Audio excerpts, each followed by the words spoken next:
Bienvenue sur le podcast Flamboyante, le podcast des femmes qui entreprennent. Je suis Sabine Reynard, révélatrice de marque et d'être.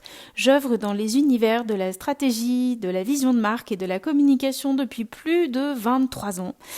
Je suis fan de projets entrepreneuriaux, de créativité, d'innovation et j'ai à cœur aujourd'hui de mettre en lumière des parcours entrepreneuriaux de femmes qui m'inspirent, de femmes remarquables, de femmes qui savent sortir des sentiers battus pour nous montrer des chemins de traverse totalement inattendus. Dans ce podcast, vous entendrez des épisodes très variés avec des parcours entrepreneuriaux très riches, des parcours partagé en mode thérapie entrepreneuriale. J'espère que ça va vous plaire. N'hésitez pas à liker, commenter, partager sur Instagram, sur LinkedIn et ailleurs. Je vous souhaite une bonne écoute. Vous êtes à un moment phare de votre carrière. Nouvelle stratégique, c'est une question de vie ou de mort. Ah oui, carrément. Le mot patronne, pour moi, c'est un mot très fort. Ah non, mais nous les femmes, c'est pas pareil. Ah bon? Combien il te faut pour commencer? Et une fois qu'on est là, on est des patronnes et on s'entraide. Coucher double sur la com. On était tous à fond. Et je pense que tout ça est aussi lié à mon syndrome de l'imposteur. Ouvrir une boîte, et pourquoi pas? Alors aujourd'hui, j'accueille une self-made woman, une femme de caractère dont le charisme, le professionnalisme et la fantaisie ne sont plus à démontrer. Tombée dans l'immobilier il y a bien longtemps, elle a osé s'émanciper d'un carcan et créer son style pour exercer son métier de cœur selon ses propres codes, entourée de collaborateurs qu'elle a choisis et qu'elle aime profondément. Chantal Dupont-H est la fondatrice de l'agence immobilière Chantal Dupont-H à Chartres depuis bientôt 7 ans. Elle aime Mondrian, Hermès, les lieux qui ont une âme et les objets de belle facture. C'est sans doute son écoute subtile des autres et son goût pour les belles choses qui la rendent si humaine et de bons conseils auprès de ses clients auxquels elle est totalement dévouée. Je me souviens avoir beaucoup échangé avec Chantal à propos d'identité, de couleurs, de mots et d'images lorsque j'ai eu la chance de l'accompagner sur le positionnement de sa marque, la conception de ses outils de communication et le design de son enseigne. Alors je peux déjà vous dire que notre conversation va être riche et engagée. Bref, je suis très heureuse d'accueillir Chantal sur le podcast Flamboyante. Alors bienvenue Chantal. Pour commencer, est-ce que tu peux nous partager ton humeur du jour ? L'humeur du jour est plutôt sereine, je dirais. C'est la journée de repos, c'est le lundi. Sereine et détendue et heureuse de t'écouter et de te parler, tout simplement. Et est-ce que tu peux te présenter comme tu le souhaites ? Eh bien, je suis donc Chantal, originaire du nord de la France. J'y tiens aussi, parce que c'est vrai que ça fait maintenant bien longtemps que je suis ici et bien intégrée à Chartres. Mais c'est vrai que mes clients reconnaissent quand même rapidement mon tempérament du nord, auquel je suis toujours très attachée pour y avoir toujours ma famille aussi là-haut. Donc, je suis mariée, je n'ai pas d'enfants. J'habite maintenant à Chartres, dans la région, depuis 2007, après avoir fait aussi un beau passage sur Avignon, où j'ai découvert le métier en fait de l'immobilier. J'y vivais sur une péniche autrefois. Et donc, la vie sentimentale, c'est souvent, moi, je suis plutôt une femme de cœur. Donc, c'est la vie sentimentale qui m'a fait arriver par ici et qui m'a fait découvrir, qui m'a fait poursuivre le métier dans une enseigne nationale. Et puis, c'est vrai que l'intégration au départ, quand on vient du Nord, on va un petit peu donc faire ses armes aussi dans le Sud. Je connaissais absolument pas l'Eure-et-Loir et j'y suis maintenant très bien depuis bientôt 18 ans. Donc, le temps passe à une vitesse incroyable. Et c'est vrai que j'ai trouvé ici des nouveaux amis, des gens très accueillants, une clientèle fidèle. C'est vrai que je pense que, hormis évidemment le Nord, où je suis restée évidemment une grande partie de ma vie, aussi en Belgique, je pense qu'on reste pas 18 ans par hasard dans une région si on s'y sent pas bien. Voilà, en 2 mots. Est-ce que tu peux nous dire ce qu'entreprendre t'a appris à aujourd'hui ? Alors, une grande liberté. Une grande liberté parce que c'est vrai que depuis l'âge de 22 ans, parce que j'ai fait quelques études de droit sur l'île et je travaille depuis l'âge de 22 ans. Donc, j'ai toujours travaillé pour quelqu'un pour des patrons, j'ai toujours été salariée. J'ai toujours, me semble-t-il, été quelqu'un d'assez bon soldat, toujours dans pas l'obéissance, mais vraiment, je pense, quelqu'un qui était toujours très engagé auprès des personnes qui m'avaient fait confiance. La confiance, pour moi, c'est quelque chose d'hyper ancré chez moi. Et c'est vrai que quand on m'accorde une confiance, notamment quand on vous fait rentrer dans une boîte, il y a vraiment ce deal aussi de faire comme si c'était un peu sa propre entreprise. Donc, j'ai toujours été très, je pense, une très bonne salariée. Et puis, je pense que il y a eu une période où j'ai plus eu envie d'obéir, je crois. Je pense que j'ai voulu m'émanciper. J'ai été aussi entourée de gens qui étaient beaucoup indépendants. Un ancien compagnon, un très bon ami sur Avignon qui était très entrepreneur, mon mari indépendant également. Donc, je pense que beaucoup de gens m'ont aussi poussée parce que c'est vrai que n'aurais pas un instant imaginé que j'aurais été capable en fait de monter ma propre entreprise. Alors c'était pas un problème d'estime de moi-même, c'était vraiment pour moi c'était réservé à certainement des gens bien plus entreprenants que moi, etc. Et en fait j'avais très peur.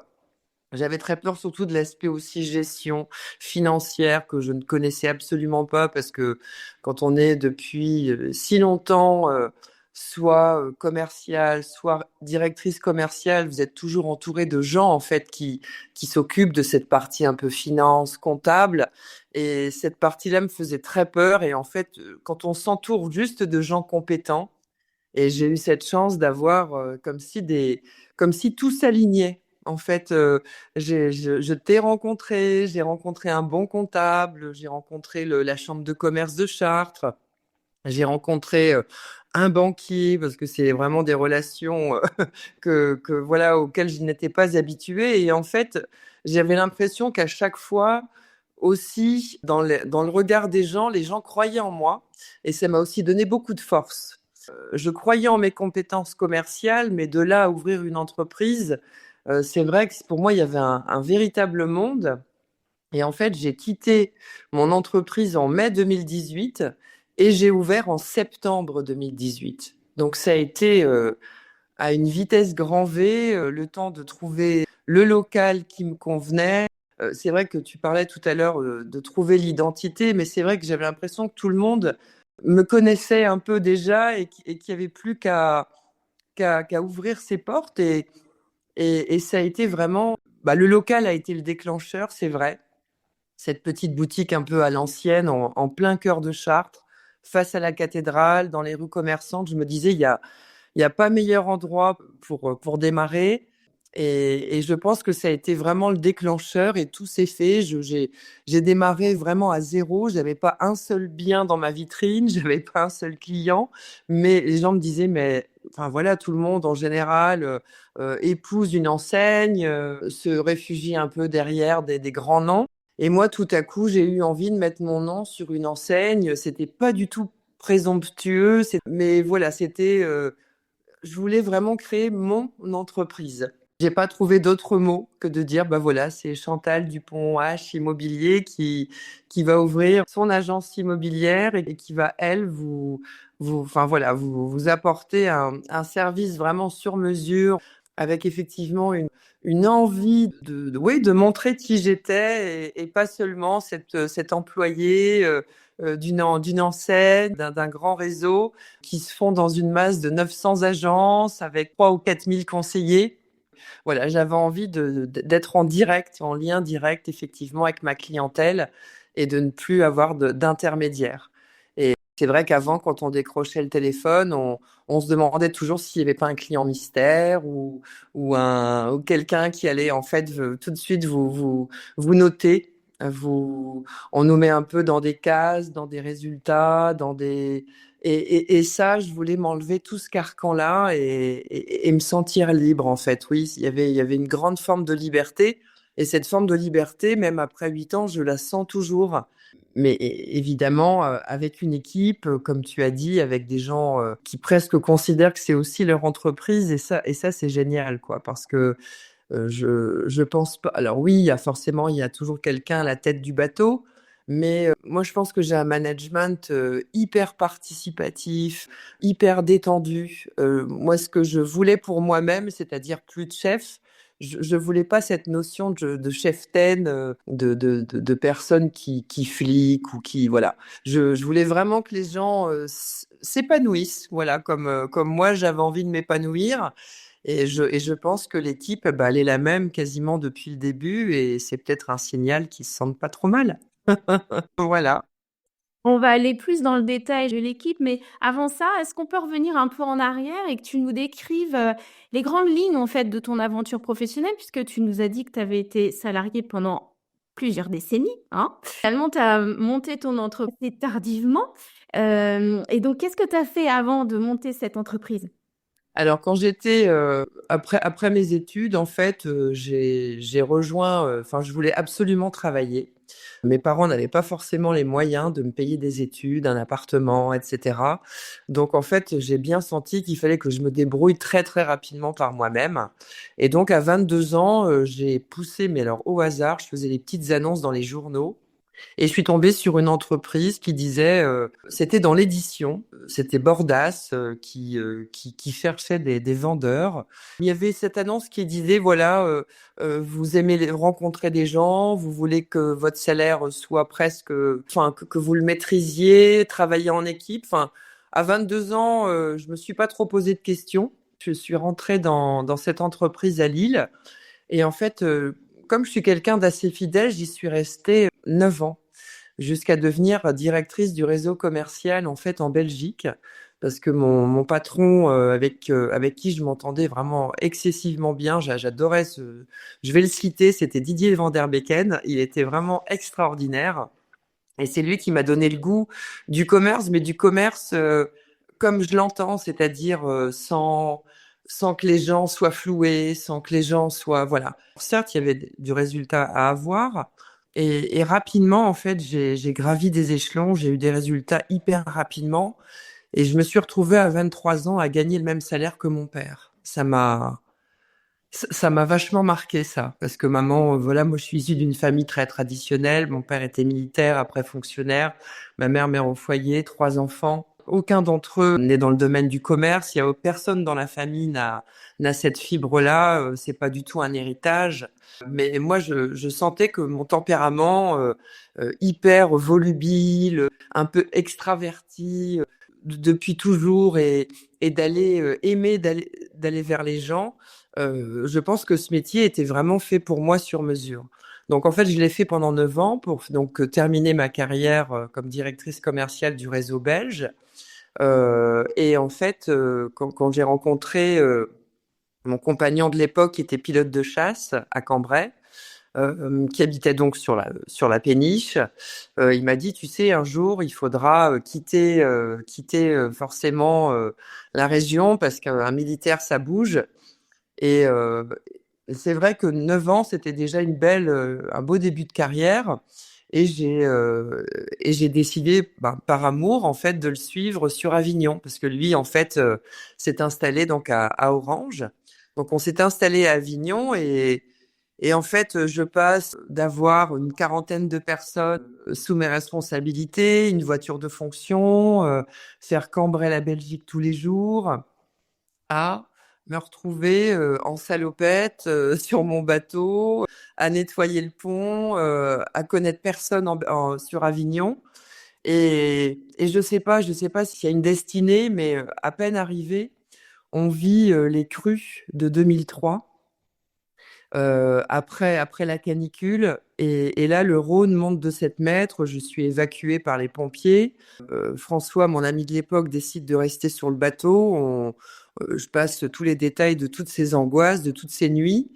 Et à un moment donné, le Rhône redescend de ces 7 mètres. Nous, le bateau surtout François est sain et sauf, parce qu'évidemment, il fallait se tenir à des cordes, des arbres, etc. Mais sauf que quand on habite sur l'île Pio, parce que c'est l'île qui est juste en face des remparts d'Avignon, eh bien, les gens, en fait, ont 1,80 m d'eau dans leur maison. Et toujours ce côté humain qui revient, c'est-à-dire que moi, je cherche pas à comprendre, c'est que je toque, parce que moi, évidemment, le bateau redescend, nous, on est à sec, et les gens c'est l'hiver. Et les gens n'ont plus de chauffage, les gens ont tout perdu. Et là, je toque à des maisons pour dire, voilà, je viens vous offrir mon aide pour nettoyer, etc. Et là, je rencontre des gens qui sont toujours des superbes amis. Et là, il y a un silence, c'est-à-dire qu'on te donne de quoi nettoyer, le limon, les objets qu'on peut récupérer, etc. Et il y a une solidarité comme ça qui s'installe et je passe des semaines à nettoyer, à nettoyer, à nettoyer. Et puis en fait, petit à petit, bah, les gens commencent un peu à aller mieux, à accepter. Et là, on parle et on fait connaissance. Et on se rend compte qu'on a des points communs de dingue. Et puis un jour, leur beau-fils vient dans la maison aussi aider. Et là, il me dit, bah, Chantal, tu fais quoi? Bah, je dis, moi, bah, là, je viens d'arriver, rien à part nettoyer, là, découvrir les affres de cette météo que je connais pas, qu'on a jamais connue dans le Nord, ni ailleurs, ni en Belgique. Eh bien, je cherche du travail. Et là, ce garçon, pareil, j'oublierai jamais non plus, qui me dit, bah, écoute, j'ai un copain, moi, qui ouvre une agence immobilière, je te verrais bien.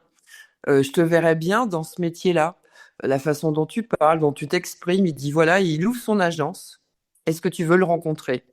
Et moi, comme je n'ai aucun a priori, comme quoi dans la vie, il faut déjà, enfin, je pense que c'est hyper important que ce soit sur les gens, surtout. En fait, on ne peut avancer que sans a priori. Parce que souvent, bah, si je m'étais dit, oh, l'immobilier, il y a que des renards. Et en fait, tout mon karma était ouvert, en fait, à toute nouveauté, en fait. Et en plus, on m'accueille pas dans des locaux. On me dit, tiens, un petit resto, Chantal, pour faire connaissance. Alors moi qui suis une super bonne mangeuse, je me dis top. Un déjeuner informel, donc avec Eric Mollier, donc mon premier patron dans l'immobilier. Céline, sa collaboratrice, et puis voilà. Et puis il me dit, ben, donc le repas se passe super bien, hyper détendu. Je sens que c'est le sud, il n'y a pas trop de pression. Le gars, il ouvre sa boîte, mais vraiment, et c'est ce qu'il me faut à ce moment-là. Après, justement, avoir vécu ce stress aussi, des inondations, tout ça, de découvrir une ville que je connais pas, où je connais personne. Donc, pas de pression et ça me va très bien. Et donc, il me dit, ben, viens écouter une semaine. Donc, je viens écouter une semaine et au bout d'une semaine, le téléphone sonne à plusieurs endroits et moi, je peux pas m'empêcher, faut que je réponde, quoi. Faut que je serve à quelque chose. Et là, je prends le téléphone, Eco-Imo, bonjour. Et c'est parti. Une conversation s'installe avec le client. Et là, j'ai vu quelque chose qui m'a fait super plaisir. C'est Eric regarde Céline, ils se font un clin d'œil et ils me regardent, ils me disent non mais on te garde. Et voilà, c'était parti. C'était parti. Enfin, vraiment, ça a été un coup de cœur, ce métier. C'est comme quoi beaucoup de gens disent qu'on y rentre par hasard. Mais vraiment, parce qu'il faut pas une formation à la base particulière, il faut pas avoir fait d'études, même si certains sortent d'école aussi, qui font des BTS, comme j'ai déjà accueilli moi-même à ma propre agence. Mais là, je me suis dit vraiment, c'est un métier, si on est honnête, si on fait les choses bien, si on fait connecter en fait un lieu de vie avec un client, bah les gens en fait il y en a qui pleurent de joie. Alors il y a des larmes aussi de tristesse parce que c'est pas toujours de gaieté de cœur qu'on vend sa maison. Il y a de l'émotion et moi dès qu'il y a de l'émotion, dès qu'il y a de l'humain, bah voilà, c'était une évidence. Et de ce fait-là, je suis restée pendant 3 ans dans cette agence. Avant, ben, après, il y a eu malheureusement une séparation avec mon compagnon de l'époque. Donc déjà sur place, je m'étais installée dans mon petit mas avec mon chien en location, etc. Ça avait été un peu difficile, mais je me suis accrochée au boulot, à mes amis, aux gens que je connaissais. Mais mon petit cœur était quand même bien fragile et bien fragilisé de cette séparation. J'ai rencontré un Parisien dont les parents habitaient l'Eure-et-Loir. Et en fait, à cause de ce petit cœur qui saignait un peu, de croiser trop souvent le bateau sur le Rhône et ce garçon, j'ai décidé de partir. J'ai décidé de partir, mais je ne suis pas partie sans rien. C'est-à-dire, je peux être aventurière, mais pas trop non plus. C'est-à-dire que j'avais déjà un peu commencé à regarder les agences immobilières. Je voulais pas changer de métier, donc sur Chartres. Donc je me souviens, c'était au moment de Noël. J'avais fait venir même mes parents, qui étaient toujours de ce monde à l'époque. Ça devait être fin 2006. Et à la découverte de Chartres, et je déposais mes petits CV dans toutes les agences, mais tous les patrons étaient en congé. C'était l'époque de Noël, je voyais personne, je rencontrais personne. J'ai rencontré un directeur d'une agence immobilière qui m'a dit bah, je vous prends, vous serez directrice d'agence à Dreux. Alors j'ai dit mais attendez, bah, moi je suis négociatrice, moi je veux pas du tout enfin reprendre une agence comme ça si rapidement. Peut-être qu'ils voyaient déjà quelque chose en moi, un potentiel, mais je voulais pas habiter à Dreux, je connaissais même pas le nom de la ville, mais moi je voulais être à Chartres. Donc j'ai décliné. Et de fil en aiguille, en fait, j'ai rencontré la personne qui allait être mon patron, donc encore une longue collaboration, qui allait être mon patron pendant 11 ans. L'agence était même pas ouverte. Donc, en fait, je me suis dit, je suis faite pour être précurseur parce que la, l'agence d'Avignon, pareil, ils venaient à peine de poser les 3 bureaux. Et là, j'arrive à Chartres et c'est une ancienne bijouterie où c'est un chantier pas possible et on me reçoit dans un café. Donc, à chaque fois, on me reçoit soit au bistrot, soit au resto. Et là, ça match et il me dit vous pouvez intégrer l'agence dès le mois de février. Donc je me suis installée près de Maintenon pour faciliter le train de de mon compagnon de l'époque qui lui allait travailler sur Paris.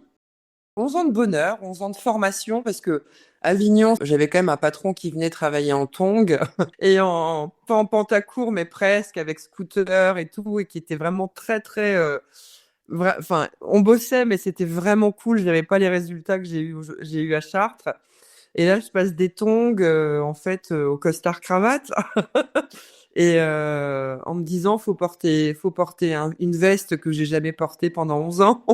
Bref, je voulais pas trop qu'on me façonne non plus. Je voulais garder cette liberté. Et on me l'a quand même laissé. Parce qu'on voyait bien que si on me donnait pas un peu aussi ma patte, ma façon d'être, si on veut me changer, et je pense que quand on veut changer quelqu'un, ça ne marche pas à tout niveau, que ce soit en amour, que ce soit au niveau professionnel. Après, il faut des résultats. Et je les ai eus pendant 11 ans. J'ai jamais été deuxième négociatrice de l'agence. J'ai toujours été la première. Alors, je sais pas si je crois au signe du zodiaque, mais ce côté bélier, le bélier, il aime gagner, il aime les compétitions sportives, il aime remporter. Je suis une challengeuse, ça je le sais. Et c'est vrai que pendant 11 ans, j'étais super fière bah voilà, d'avoir été cette première négociatrice, d'aller sur les podiums, de gagner des prix, des cadeaux. Enfin, je crois que c'est par une espèce de petite fierté. Alors j'espère bien placée, mais voilà, j'ai ce tempérament un peu fougueux, même au jeu, j'adore les jeux de société, j'adore gagner. Mais je suis aussi, je pense, j'espère en tout cas une bonne perdante parce qu'il faut aussi accepter ça, même si c'est dur. Mais en tout cas, voilà. En fait, en racontant mon histoire que je raconte pas souvent, au final, c'est des hasards, c'est des rencontres et c'est souvent des créations. Et finalement, j'ai fait à chaque fois partie de ces challenges de création et peut-être qu'effectivement, c'est ce qui me motive et peut-être pour ça qu'en troisième vie professionnelle, j'ai créé moi-même. À force de voir les autres créer, j'ai voulu moi-même créer, voilà, mon entreprise. Voilà, Sabine. Tu réponds à 4 questions, Chantal, c'est merveilleux. Oh là, presque émue en fait de raconter tout ça. Mais oui, c'est hyper émouvant C'est parce les années qui filent aussi. il y a pas de hasard, même si on sent que à chaque fois, toi, c'est un déclic, une rencontre, quelque chose qui a changé le cours un peu de ton existence. Il y a ce fil qui se déroule et d'une manière magique et assez, bah, ouais, c'est joyeux et en même temps, on sent l'épanouissement dans ce parcours. Et justement, j'ai une question pour toi concernant le fait de, là, tu as senti dans cette troisième vie professionnelle que tu as activée il y a quelques années, que c'était important pour toi de mener ta barque, en fait. Et pourquoi tu penses que c'est important de mener sa barque aussi lorsqu'on est une femme? Moi, je sens bien que tu as été un bon petit soldat, quand même très libre, mais que tu as apporté des résultats. Tu as toujours beaucoup contribué aux personnes qui t'ont donné ta chance. Mais là, à ce moment-là, en fait, Qu'est-ce que tu trouves là dans ton entreprise? Comment aussi le fait de t'entourer, de soutenir des personnes dont tu apprécies les qualités te renforce et te permet de mener ta barque? Parce que je pense qu'une aventure solo, ça t'intéresserait pas. Tu es une femme de collectif, tu es une femme d'équipe. Complètement, ouais, complètement. Voilà, quel est le rapport en fait entre toi qui es une femme, cette envie d'entreprendre à un âge un petit peu mûr où tu as déjà bien bourlingué et d'être entourée aussi par des gens que tu aimes, que tu as choisi, que tu as sélectionné et que tu mets dans ta team? Bah, déjà, je l'ai fait à 45 ans. C'était un âge peut-être un peu charnière aussi parce que c'est un âge où si on le fait pas peut-être là, on le fait jamais. Et j'avais peur de faire toute une vie. Je ne serais pas partie pour partir, en fait. Il fallait bien que je parte pour faire quelque chose. Alors, c'est vrai qu'au début, j'ai pensé peut-être pour une autre enseigne, mais je me dis pourquoi recommencer à zéro ailleurs, dans la mesure où je vais exactement faire la même chose et par contre, je ne veux pas quitter ce métier. Ça, c'était vraiment sûr et certain. Et c'est vrai que je pense que il y a eu encore de l'émotion à ce moment-là. Je perds ma mère en 2016 et je perds mon père en 2017. Et j'ouvre mon entreprise en 2018. Et c'est vrai que quand on perd ses parents, on change. On change. Alors, j'ai jamais enfin, c'est pas malheureusement. J'ai toujours fait les choses sans compter sur eux, je parle d'un point de vue financier ou même mes activités, enfin eux étant pas du tout dans ce domaine-là, mais j'avais toujours quand même besoin que mes parents soient fiers de moi aussi, etc., et de montrer que je pouvais aussi accomplir des choses. Et je pense que quand on hérite, alors il y a l'héritage, il y a l'héritage émotionnel, il y a l'héritage aussi financier. J'ai reçu une toute petite somme qui correspondait à 30 000 euros et que mes parents en fait ont économisé toute leur vie, mais toute leur vie, parce qu'on n'était vraiment pas riches quand on était petits. Et on avait, moi j'ai manqué étant jeune, hein, faut le savoir. Ça n'a pas toujours été rose. Quand on avait plus de sous, ma mère disait bah on trempe, c'est-à-dire les gros biscuits BN trempés dans le chocolat. Et, et c'était vraiment, on a vraiment connu des moments assez difficiles financièrement. Et je leur ai promis, j'aurais fait une promesse, mais de l'au-delà, que ces sous qu'ils avaient économisés toute leur vie et qui me restaient je les ferais fructifier. Ça a été un peu un déclencheur aussi. C'est pas forcément le fait d'être une femme entrepreneur, c'était surtout d'être une fille, enfin la fille de mes parents et de ne pas faire n'importe quoi. Aujourd'hui, avec 30 000 euros, on peut faire la vie est tellement chère, j'aurais pu m'acheter un joli sac, j'aurais pu m'acheter 3 voyages et puis rester plus rien. Alors que ces 30 000 euros, ça correspondait au fonds de commerce que je devais payer chez le notaire pour cette enseigne et il me restait plus rien. Donc j'ai fait un prêt complémentaire à la banque. Et à partir de là, ça a démarré et je me suis dit, il faut que ça fructifie. Et chaque année, hormis l'année 2023, qui a été la seule année post-Covid où tout l'immobilier en France a vécu entre 20 et 25% de moins, je n'ai cessé de monter mon chiffre d'affaires chaque année, chaque année, chaque année. Et là encore, cette année, c'est extraordinaire. Parce que nous, en fait, on démarre l'année en septembre pour éviter le stress du 1er janvier où les compteurs sont à zéro. Donc, du coup, on avait décidé de faire 1er septembre, 31 août et c'est génial. Et là, depuis le 1er septembre, on revit encore des très beaux mois et des très belles années pour l'équipe. Et je m'éloigne un peu peut-être de la question primaire, mais voilà, ça a été ça aussi, ce déclencheur.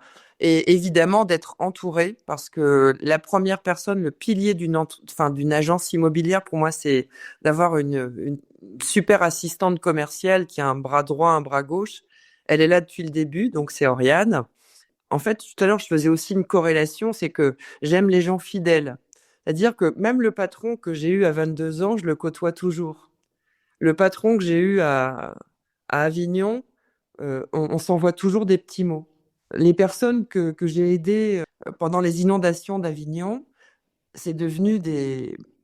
Lui, Richard, c'est comme mon deuxième père. C'est-à-dire qu'en fait, tous les gens qui jonchent mon chemin, je les oublie jamais. Et quand je te dis même, on s'appelle pas souvent, Sabine. Mais encore hier, je parlais de toi à mon frère. Tu vois? Non, mais c'est vrai, il y a des gens importants comme ça qui... Et ça, je suis quelqu'un qui est d'une fidélité, même en amour et en amitié et en relation professionnelle, qui est hyper solide et hyper forte. Et du coup, je pense que je transmets ça aussi. Et c'est pour ça que les gens restent aussi peut-être avec moi. Alors, jamais, je leur ai toujours dit, il faut surtout pas, jamais vous forcer, il faut surtout pas vous obliger.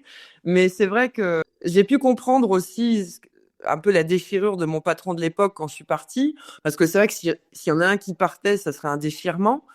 Mais j'ai l'impression qu'il faut pas penser à ça. Il faut pas trop penser, même si moi, c'est toujours demain qui m'intéresse et jamais trop le passé. Mais je sais je sais que ce qu'on a construit, on l'a construit. Et si jamais demain ça doit changer, ben, on a plusieurs vies dans une vie. C'est aussi en parlant que je le prouve. Et eux auront tout à fait le droit, comme moi, un jour aussi, et je les pousserai s'ils veulent monter leur propre boîte, s'ils veulent transmettre, comme moi je leur ai transmis des choses. Si un jour ils ont ça en eux, il faut le faire. Voilà, tant qu'on est bien, on est là. Mais si un jour on a envie de s'accomplir autrement, les gens ne nous appartiennent pas, ni en amour, ni en amitié, ni au boulot. Voilà. Voilà ce que je transmets en tout cas. J'espère que c'est ça que je transmets. Et justement, tu me parlais de l'équipe et du fait que t'avais tenté une équipe avec plus de salariés et que ça fonctionnait pas ou moins bien. D'après Alors, c'était vraiment une personne en plus. Oui, ok. C'est-à-dire que là, on est 4. Et c'est vrai que notre agence, pour ceux qui la connaissent, enfin plein ne la connaissent pas, mais il y a un rez-de-chaussée avec Oriane et moi, il y a un sous-sol qui est une cave ancienne rénovée où il y a tous les rendez-vous un peu intimes avec les clients, enfin intimes, euh, disons pour préserver aussi une confidentialité, les compromis, les remises d'estimation. Après, au premier étage, donc il y a Olivia et François-Xavier. Et après, j'ai complètement rénové un deuxième étage. Et en fait, je me dis, c'est où on est 6 ou on est 4. Parce qu'en fait, je sens qu'il y aurait quelqu'un qui serait un peu isolé au dernier étage. Et même le chiffre 3, pourtant c'est un chiffre qui est sympa, mais qui fonctionne pas toujours bien. Je me rappelle, moi, des groupes d'amis qu'on avait au collège ou quoi, dès qu'on était 3, ça n'allait plus. 2, c'était bien, ou plus, mais voilà. Et donc, j'ai jamais réussi à trouver. Et donc, en fait, des fois, pourquoi insister quand on est si bien comme ça tous les 4? C'est sûr que dans ce métier, plus on a de collaborateurs et plus le patron gagne sa vie. C'est mathématique. Mais moi, j'ai pas envie d'être riche, j'ai envie d'être heureuse. Et en fait, on est heureux là, comme ça. Alors, c'est vrai que quelquefois, je cherche des idées parce que, comme je suis une challengeuse, je me dis, la nouveauté, parce qu'il me faut quand même de la nouveauté, il faut que ça bouge. Malgré tout, j'aime pas le confort absolu. Bon, après, il a fallu un certain temps, mais j'ai modifié des panneaux publicitaires. Après, j'ai acheté un taxi anglais. Euh, j'ai apporté en fait comme ça des notes toujours un peu où ça doit être un peu classe, original, parce qu'il faut quand même toujours que ce soit assez recherché. Il faut que les gens sentent qu'il y a une certaine élégance. Ces mots-là, j'en ai pas parlé tout à l'heure, mais c'est moi aussi quelque part. J'aime en fait aussi, mais la classe naturelle, c'est-à-dire les gens élégants, les gens qui tiennent les portes aux dames. J'aime bien l'éducation, tout ça. Donc ça fait partie d'un tout aussi cette agence. Les gens peuvent pas franchir la porte sans qu'il y ait le bonjour monsieur, bonjour madame, une personnalisation, un petit café, un petit chocolat, quelque chose de la fois convivial, mais toujours quand même dans une certaine éducation et élégance. Donc ça, c'est aussi ce qui caractérise et ce qui caractérise aussi tous mes collaborateurs. C'est des gens, moi je peux partir 15 jours en vacances, j'ai pas peur. J'ai pas peur parce que pareil, c'est la confiance, ils savent faire, c'est des professionnels, ils sont. Puis aussi, il fallait que je leur donne toute cette place parce que quand c'est Chantal Dupont-H sur une enseigne, des fois les gens avaient tendance à demander Chantal Dupont-H, et du coup je fais en sorte qu'ils aient vraiment un maximum aussi de clients spontanément, sans que ce soit toujours moi qui soit demandé, parce que ça, c'est aussi important pour moi que ce soit aussi eux qu'on réclame, parce que j'ai envie de dire, eux, c'est moi, quoi. On travaille vraiment, je pense que le fil conducteur, il est vraiment là. Alors, alors, je pense avoir bien formé Oriane et Olivia. François-Xavier avait déjà plus de 10, 15 ans, enfin 10, 12 ans dans l'immobilier. Donc, j'ai voulu surtout qu'il garde son identité et sa façon de faire, qui fonctionne très, très bien. Olivia venait pas du tout du métier de la transaction. Elle faisait de la location. C'est un métier très différent. Et Olivia, en fait, elle était les yeux écarquillés avec un cahier. Je m'en souviens, ça a duré plus d'un mois. Et elle notait tout, puis elle retenait, enfin, voilà. Donc, il y a eu de la transmission, mais voilà, c'est en fait une espèce de cocktail qui vraiment fonctionne super bien, avec chacun des personnalités très différentes. Olivia qui est très solaire, Oriane qui est beaucoup plus discrète, plus secrète, mais qui est tellement, enfin tout. Alors, par contre, il y a un point commun, c'est que tout le monde est hyper drôle dans cette agence. L'humour, c'est vraiment, je pense, une des choses les plus importantes, c'est qu'on passe pas une journée sans se marrer. Et tout le monde est hyper sérieux. Enfin voilà. Enfin, je suis bénie. Je suis vraiment bénie des dieux. Même encore là en parlant. Et je sais pas si c'est le mot chance qu'il faut employer. Je pense que la chance, on la crée aussi, on la travaille. Mais il y a une part peut-être aussi quand même de chance. Et je pense que je suis née sous une bonne étoile. Voilà. Bon, on a compris qu'en fait, tu fonctionnais en mode famille. Est-ce que tu as des doutes encore? Est-ce que tu as connu des revers là durant ces 7-8 dernières années, humains, financiers? Est-ce que tu as des regrets? Est-ce qu'il y a des choses que finalement tu t'es dit ah j'aurais pas dû faire comme ça, ou tu as appris justement de certains revers? Oh, c'est dur comme question parce que j'ai toujours tendance à retenir plutôt des leçons positives, moi, des choses. Alors, peut-être qu'effectivement, d'avoir été punie avec le Covid à la maison, c'est peut-être l'époque où j'ai le plus souffert de rester chez moi, à ne rien faire parce qu'on pouvait rien faire. Mais après, effectivement, il y a eu cette récompense incroyable où tout le monde voulait habiter à Chartres, à 1 heure de Paris, et quitter les petits appartements pour retrouver des maisons avec des jardins. Donc, je dirais que c'est peut-être plus la punition justement d'être seul chez soi, isolé, sans l'équipe, sans pouvoir travailler. Ça, je pense que ça a été le coup dur. Alors, très personnel, hein, parce qu'après, chacun, je pense, l'a vécu très différemment. Heureusement, on était aidés quand même avec le chômage aussi partiel. Je découvrais aussi, tout le monde a découvert ces notions-là, ce qui a fait que la trésorerie n'a pas du tout été vraiment impactée. Puisqu'en fait, les ventes qu'on avait fait 3 mois avant, se signaient aussi à distance avec les notaires, donc on n'a jamais connu de revers financier, jamais. Des revers humains, oui, j'ai dû me séparer d'une personne justement j'ai pas envie de détailler la raison, mais ça a été une blessure. Ça a été une blessure pour elle comme pour moi. Surtout, voilà, c'était un retour de vacances et je me suis dit si j'accepte ça, je vais peut-être sûrement être moins respectée de mes collaborateurs parce que c'était quand même une chose très importante. Et ça, je suis pas faite pour ça, pour me séparer des gens. J'ai du mal. Je l'ai fait, je me suis vue aussi avoir justement cette personnalité aussi, où quand ça va pas, enfin quand vraiment quelque chose ne fonctionne pas comme je l'entends aussi, je sais le dire.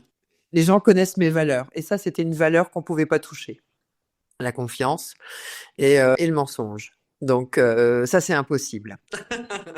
Ça c'est vraiment mais impossible. Donc c'était au-delà de mes forces et même je me suis dit c'est comme recollaborer derrière avec une personne, je ne pouvais plus la regarder de la même façon, je ne pouvais plus. Donc, dans ces cas-là, il faut se séparer des gens. C'est dur. Donc, ça a été ça. Je pense que ça a été le Covid et ça a été la rupture professionnelle avec cette personne-là.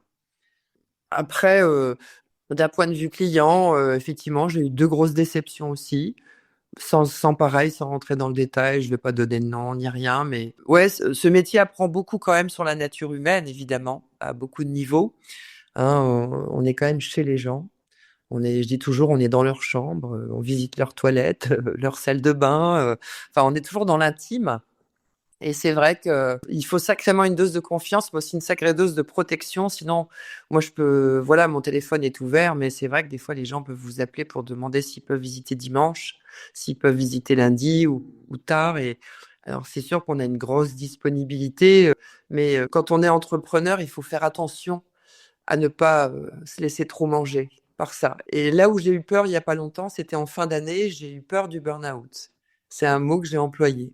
J'ai été voir un médecin. Donc, je me suis dit, attends, mais en fait, j'ai la chance de pouvoir vite me rendre compte des choses. Et la première chose que j'ai faite, c'est que j'ai pris des vacances. Et j'ai rencontré un médecin extraordinaire qui me disait, en fait, vous n'êtes pas du tout dans un burn-out, vous manquez juste de sérotonine, cette hormone du bonheur. On devient quelquefois des machines et on oublie notre propre vie et notre propre repos et penser à nos loisirs. Ça, c'est hyper important. Il faut prendre du temps un peu. Alors, c'est facile à dire prendre du temps pour soi. Mais en fait, moi, comme je n'abandonne jamais le navire, bah, je réponds toujours un peu trop aux messages, aux mails, à tout ça. Et en fait, la fatigue aidant de la fin de l'année, le temps, l'absence de soleil, etc., fait que tout à coup, j'ai senti que j'avais plus de bonheur. Je ne ressentais plus ça. Et du coup, je me suis dit, faut que j'aille voir un médecin, j'ai peur. J'ai peur de flancher. Et en fait, le médecin on a parlé une demi-heure, il m'a dit, je vous fais pas payer, il faut juste qu'on parle. Ok, super. Mais toujours ces rencontres incroyables, Sabine. Il me dit, voilà, la sérotonine, ça met 15 jours, 3 semaines à revenir. Il dit, c'est ça qui vous manque aujourd'hui. Bon, on manque de soleil, je peux vous filer un peu de vitamine D, mais vous avez besoin de vous arrêter et de stopper votre téléphone, de penser à vous. Et c'est ce que j'ai fait. Et je suis revenue sans avoir besoin d'avoir pris un cachet ou un machin pour me dire, oh là là, ça va pas, etc. Mais rien du tout. Juste du repos pour récupérer cette fameuse sérotonine qui me manquait.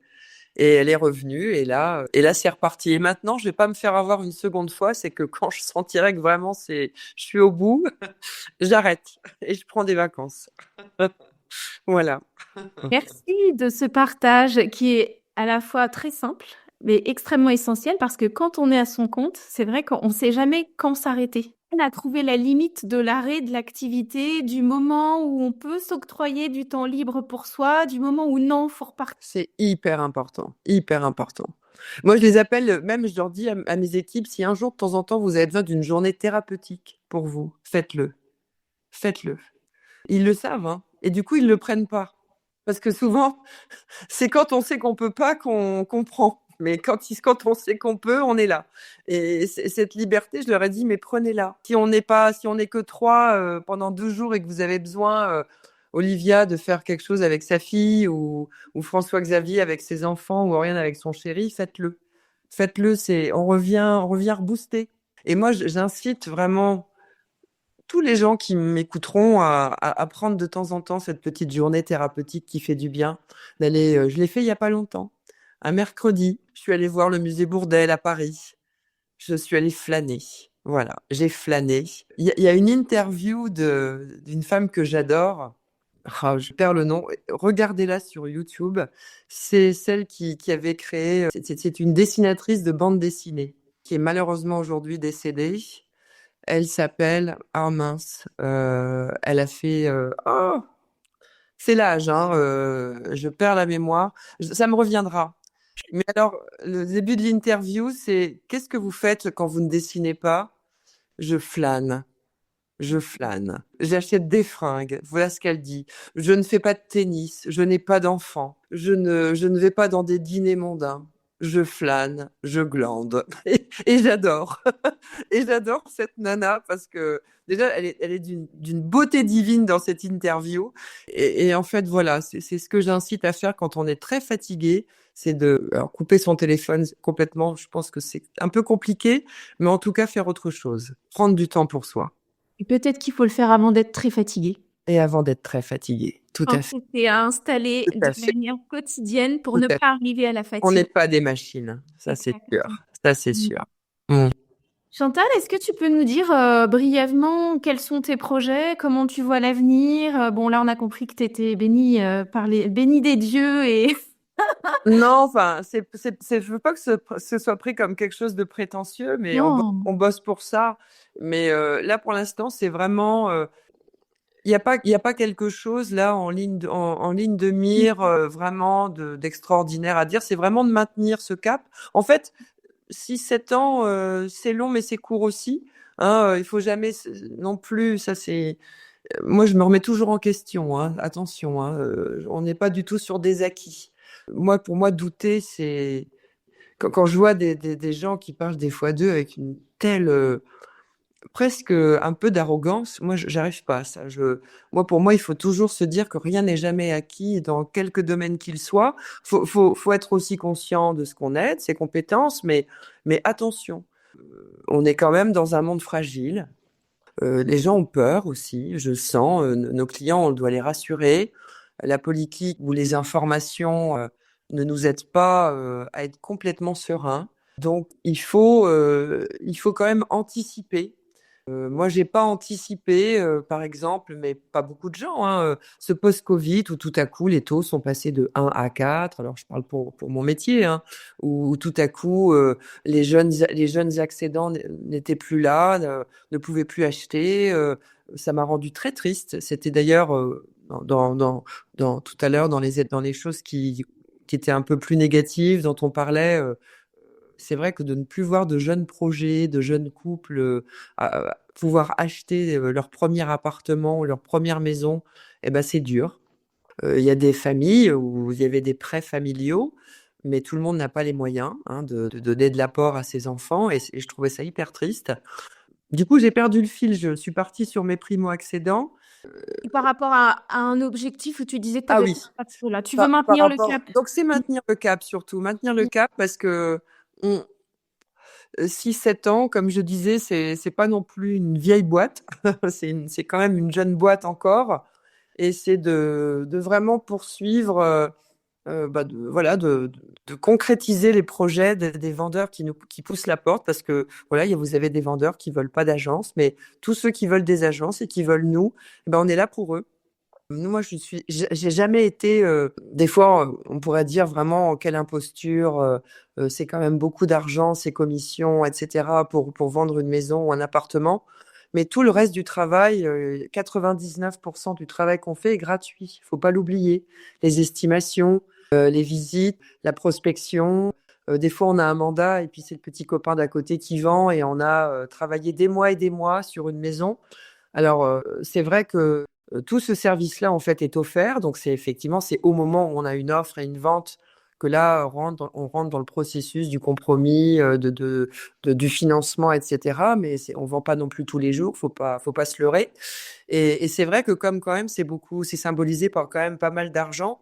Il faut un service vraiment sur mesure, haute couture. Et c'est ce qu'on fait. Donc, les objectifs, c'est de garder ce cap, de donner à ce métier une belle image aussi. Parce que nous, on force pas les gens à travailler avec nous. Les gens poussent notre porte, nous appellent. Donc, on va très, très peu quand même vers eux. Moi, j'aime pas trop la prospection, en fait, d'aller sonner chez les gens, tout ça. C'est pas, j'aime pas trop déranger. Donc, on a cette chance. C'est vrai que si certains qui m'écoutent voudraient créer une agence immobilière, il faut quand même énormément de relationnel et de bouche à oreille aussi quand on fait pas partie d'une franchise. Et j'ai cette chance que chaque jour, il y a vraiment quasiment chaque jour, Sabine, les gens disent, ben, j'ai entendu parler de vous, j'ai vu vos avis Google, un tel a vendu sa maison avec vous, ils ont été tellement contents du service qu'on vient vous voir. Et donc, c'est vrai que, voilà, qu'on a, on le mérite et j'en ai pas honte. J'en ai pas honte du tout parce que c'est vrai que c'est des fois, faut pas trop regarder en fait trop les réseaux sociaux, les critiques, les machins, parce que c'est horrible. Des fois, ce qu'on peut lire, des fois, je regarde sur notre métier ou tout ça. Enfin, et sur des tas de sujets, vous avez tellement des gens derrière les écrans qui sont tellement pas bienveillants que voilà, il faut aussi ne pas, quand on veut créer, enfin, tous les conseils que je pourrais donner à quelqu'un qui veut entreprendre, c'est surtout ne pas trop se faire influencer. Écouter son cœur, sa tête, ses possibilités. et croire vraiment. La vie est longue, mais la vie est courte aussi. Donc vraiment, j'incite toutes les femmes, les hommes, bien sûr aussi, qui n'en peuvent plus de se lever le matin et qui soufflent et qui ne veulent plus être à leur place. Alors, c'est d'y aller évidemment mollo, parce que des fois, il y a une famille, il faut pas faire n'importe quoi, il faut pas quitter sur un coup de tête du jour au lendemain. Mais chacun a des capacités en lui qui sont inestimables, j'en suis persuadée. Et ces qualités, tout le monde a des qualités inestimables et qui peuvent être à profit d'une petite, d'une grande entreprise, d'une moyenne, qu'elle soit familiale, qu'elle soit... Mais tout le monde a quelque chose en fait à développer, j'en suis sûre. Chantal, c'est magnifique, merci pour cette conversation. Est-ce que, en toute fin, alors c'est une question à laquelle je t'ai pas préparée, enfin je t'avais préparé à rien d'ailleurs. Non, tout est venu très spontanément. Je te l'avais dit. Ouais. Est-ce que tu peux me dire, si tu as une idée tout de suite maintenant, sinon tu me le diras hors podcast, qui tu aimerais entendre sur ce podcast? Est-ce qu'il y a une femme flamboyante qui t'inspire toi et qui entreprend, qui est accessible? Parce qu'en fait, moi, je mets à l'honneur des femmes qui sont accessibles, qui incarnent des valeurs d'inspiration, qui y vont, quoi, mais qui n'ont pas forcément des entreprises cotées dans les CAC 40 et qui nous semblent complètement lointaines et auxquelles on ne peut pas s'identifier. Si tu penses à quelqu'un, Tout de suite, ouais. génial. Anne Moreau, qui habite à Dubaï, qui depuis maintenant beaucoup d'années, en fait, moi je la trouve assez extraordinaire, c'est qu'à la fois elle a suivi son mari dans toutes ses aventures professionnelles, puisqu'il est pilote, il a été pilote de chasse, puis pilote de ligne. Et c'est vrai que donc elle a fait 2 magnifiques enfants. Elle est comme moi, elle est de Cambrai, et de Cambrai, elle a fait les Philippines pour suivre son mari. Elle est revenue pour le Covid, louer un appartement toute seule à Cambrai pour que ses enfants soient pas enfermés avec la dictature philippine. Donc elle est restée 1 an séparée de son mari avec ses enfants. Ensuite, il lui a dit, c'est plus les Philippines, c'est le Sénégal. Bon, elle refait ses valoches, elle part au Sénégal. Bon, finalement, c'est plus le Sénégal, c'est Dubaï. Et en fait, elle avait besoin, au fond d'elle, d'entreprendre. Et de ne pas toujours, je pense, parce que pareil, les enfants, fallait suivre aussi la scolarité, le métier de son mari. Alors c'est vrai qu'évidemment, pour certains, ça pourrait être facile de se dire, oui, mais bon, ils ont des moyens, etc. Certes, mais en fait, s'accomplir, c'est pas toujours qu'une question de moyens. Et en fait, moi, elle m'épate, parce qu'en fait, elle a créé son entreprise qui s'appelle Anne-BO, Anne-BO, en créant en fait des patrons pour les vêtements. Et en fait, moi, je la vois maintenant. Donc, elle a mon âge. Elle est belle comme un cœur. C'est elle qui se met aussi en avant sur les réseaux sociaux pour montrer toutes ses créations. Donc, elle crée des patrons et en même temps, elle coud. Et en fait, je sais qu'elle aimerait. Elle a énormément de talent et je sais qu'elle aimerait se faire connaître encore davantage. Je sens que ça monte un petit peu là, mais c'est vrai que j'aimerais beaucoup qu'elle puisse peut-être expliquer aussi son parcours, parce que Dieu sait que quand on la connaît bien, moi je la connais depuis que j'ai 17 ans, donc encore quelqu'un que je connais depuis longtemps et on a le même âge aujourd'hui. Et c'est vrai que je pense que ça serait bien, effectivement, je pense qu'elle serait assez open pour qu'on puisse parler de la création de sa petite entreprise Anne-BO. Voilà. Merci Chantal, qui me donnera ses coordonnées. Je te remercie sincèrement pour cet entretien et puis pour la sincérité avec laquelle tu nous as partagé ce parcours qui a l'air de couler de source, mais on a bien compris que il n'était pas que fluidité et facilité non plus. Oui, non, c'est vrai. Merci à toi, Sabine, parce que c'est vrai que voilà, on fait partie d'un quotidien de gens avec une agence, un machin. C'est vrai que reparler de tout ça, ça m'a fait beaucoup de bien aussi. Et puis, ça n'a pas toujours été simple. J'ai pas tout raconté, mais il y a eu vraiment des périodes aussi assez difficiles, même à Chartres, quand je suis arrivée. Il faut se dire aussi que les coups durs, alors évidemment, il faut le caractère qui va avec, mais les coups durs, ça fait aussi des coups de cœur derrière. Et oui, et quand des fois le pied va au fond de la piscine, il faut vraiment mettre un bon coup et on peut remonter. Et je crois vraiment toujours que, voilà, il faut toujours avoir le bel espoir, voilà, et surtout s'écouter. Et surtout s'écouter. Surtout se sentir à sa place. C'est ça qui est important. S'écoutons. Merci Sabine. Ça, c'est le mot de la fin. Merci Chantal, je t'aime beaucoup.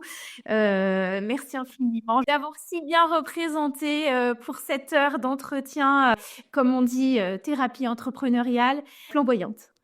Merci beaucoup Sabine. Merci beaucoup. Ça m'a beaucoup plu et ça m'a fait beaucoup de bien. Je t'embrasse À Chantal. bientôt.